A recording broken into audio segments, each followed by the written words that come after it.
All right, guys, I am a big sports fan, specifically hoops. Last year, the Knicks, my beloved Knicks, really got it going. A lot of energy in New York around that team, and it really brought me back into the NBA.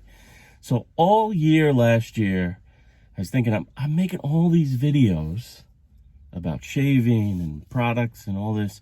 Maybe I should start talking about the NBA and do like a show or a vlog, whatever you want. And,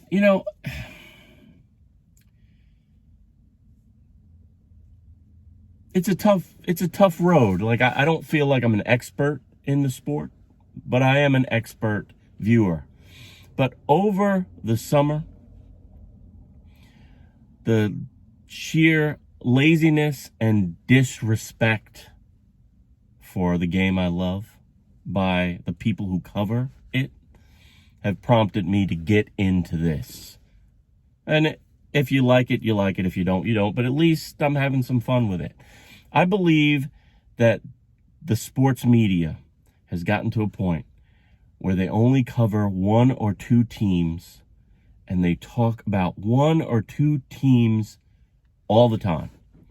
Because, one, I believe they're lazy. So they know that team. They focus on one team. There are 30 teams.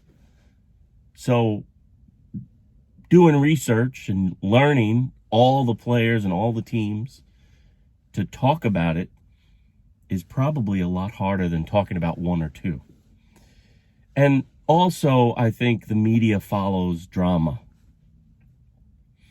And the media is wrong like almost all the time. So I love the sport. I can appreciate all the teams.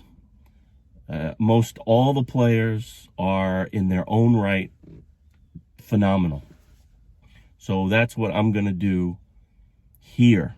I'm also going to go live at times and set up a stream about every team. So we'll do a review of every team this year. So we won't focus on two teams. We're going to focus on all the teams, and that's where you come in.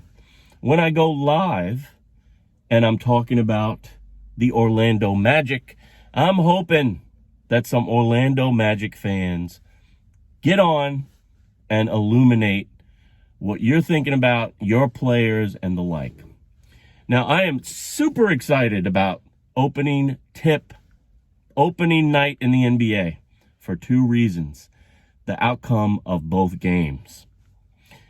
Let me just start by saying tremendous respect for the Milwaukee Bucks, top to bottom.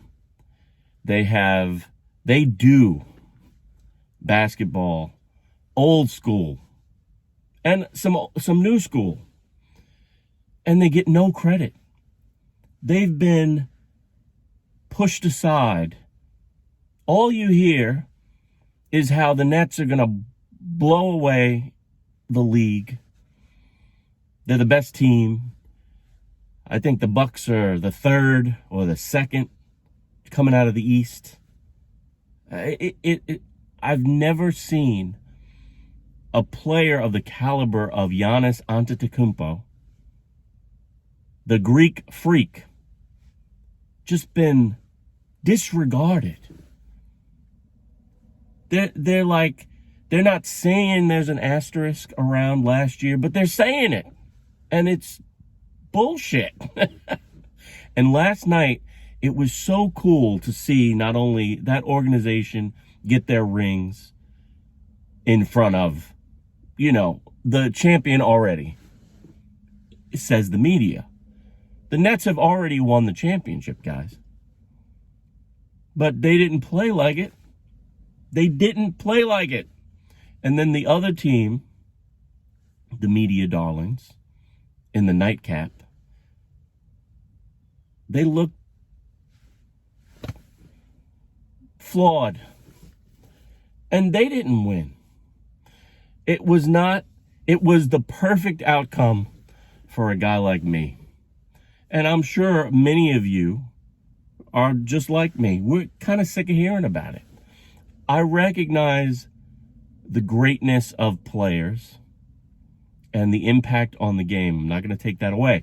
Now, back in my day, when I was a young buck and I was looking at the Knicks, I was always looking up at Michael Jordan. And it was very similar. All the coverage was focused on the Bulls. And if you look back on it, yeah, I mean, they deserved the coverage. There was the drama, the hype, and the spectacular play. And my team was always looking up at that team, and we could never get over the hump. All right. So I love the fact that the Bucks came out and really took it to the Nets. And I don't want to hear the excuses about personnel. Well, it could have been.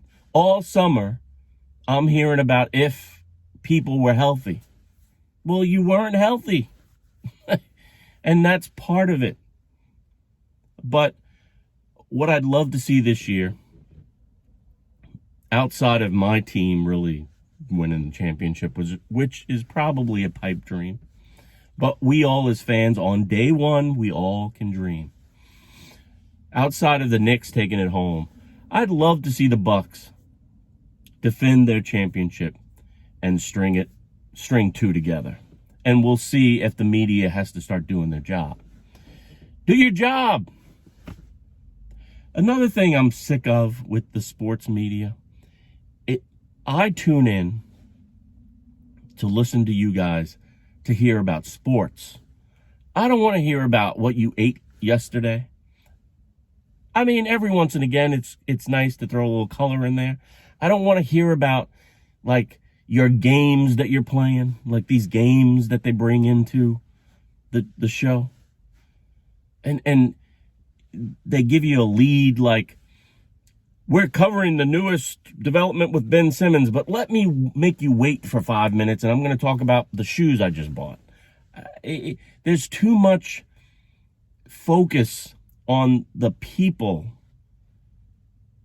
giving you the information and less on the information. So I'm going to try to give you a different angle on that. I know I'm going to bring some of my stuff to the table, but I'm hoping that with your help, guys, we'll talk about what's really important, and that's the games, that's the players, the direction of the teams, and we'll give a more even approach to the NBA. So I hope you'll join me. I hope you leave comments here. I hope you tell me what you think. What would you be looking for? If any of you are following me and you love a team, like I know Jimmy G loves the Phoenix Suns, and you want to have a one-on-one with me and we can talk about your team, because I don't know all of the teams. I don't have the NBA League Pass, which I probably should get. And I'm not sure how much I'm going to invest in stuff like that. But I am going to follow it as much as I can. At least I'll do the reviews, or, they have those condensed games. Unfortunately, in those condensed games, for instance, this morning, instead of hearing about how, the Warriors, without Steph Curry having a phenomenal shooting game, were able to win the game and come back from about 8 points down in the fourth and really take it to the late.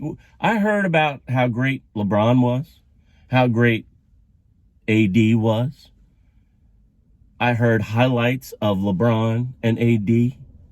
I could tell you all about their greatness, but I couldn't tell you that the Warriors, from what I heard, spent a lot of time pushing the ball inside. When I looked at the Warriors last night, they're like, the way they played the game, they played it, in my opinion, on a tightrope. I don't believe they have the greatest bigs that finish well, and they do a lot of pushing the ball dangerous passes into the paint. I just think it's a weird way of playing. It worked for them. But when you have the premier shooter in the league, now granted he was off last night, so maybe that was sort of why they were going there. But they make lots of dangerous overpassing where you have a big that's 5 feet out and he's passing to a big that's under the basket in traffic. It was a sloppy game, guys. The Warriors game. I'm calling it the Warriors game because the winner should get the spoils. Very, very sloppy. So I'm hearing highlights about how great the Lakers are, who lost. And they lost to a team, in my opinion, played pretty sloppy, hit a lot of threes. And they didn't have Steph hitting the threes. I think he hit 3 threes, and missed the boatload. So I'm going to get away from that.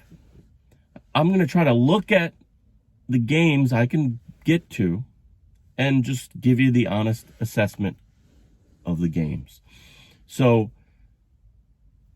the Bucks, I love their energy. I loved how they came out. They dominated on both sides. They played team ball, but they also established that their superstar, in my opinion, is probably the best guy, the best player, the most skilled, to Mr. Harden, skilled on the planet today. But, you know, it doesn't matter. He was the best yesterday and in the championship series. So, guys, leave your comments below. I hope you're excited about the NBA, as excited as I am. We'll start getting into the teams. It's going to be unconventional. I'm not starting with LA or the Nets. We might start with, you pick. Which team do we start with a team review? And we'll do that live, hopefully. And you'll be involved. Leave your comments below. What team do you root for? And I will see you guys next time, which is probably going to be tomorrow. And I'm hoping that I have a happy face because my Knicks have blown out the Celtics on their opening night. Be good. See you next time. Keep pushing play. Keep pushing play, y'all.